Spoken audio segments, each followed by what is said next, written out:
Ce mardi, le prestigieux journal britannique Financial Times publie une longue enquête sur le Rwanda à l'aide de data journalistes qui analysent des milliers de données. Le quotidien conclut que Kigali a truqué ses résultats sur la pauvreté juste avant le référendum de 2015, un référendum qui a été approuvé et qui offre la possibilité à Paul Kagame de rester au pouvoir jusqu'en 2034 s'il remporte les prochaines élections. On en parle tout de suite avec Nicolas Germain.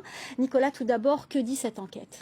En fait, c'est intéressant, cette enquête, elle arrive à la même conclusion qu'une enquête de France 24 menée en 2015.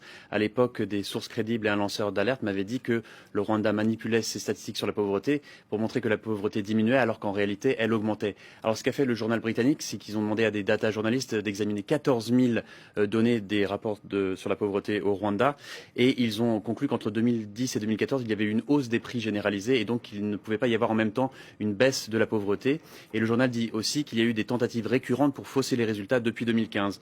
En 2015, c'est l'année du référendum. À ce moment-là, Kigali ne veut absolument pas qu'il y ait une hausse de la pauvreté dans les statistiques officielles. Le référendum a été approuvé. Donc Paul Kagame a pu être candidat en 2017, il a gagné. Maintenant, il peut encore être candidat en 2024, 2020 et 2029 et donc potentiellement rester au pouvoir jusqu'en 2034. Alors comment a réagi le Rwanda ? Alors, c'est pas vraiment une surprise, le Rwanda a rejeté ces accusations.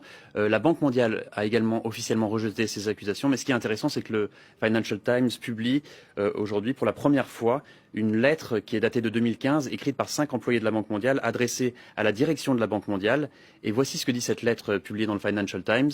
De récents développements montrent qu'il existe potentiellement de sérieux risques pour la réputation de la banque si ces opérations concernant le Rwanda continuent sur la même trajectoire.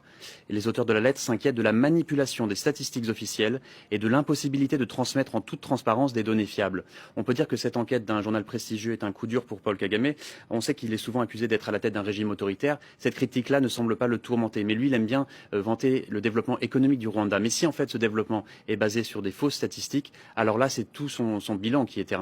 Merci beaucoup Nicolas Germain. On peut retrouver votre article sur ce sujet sur le site internet de France 24, france24.com. Merci beaucoup.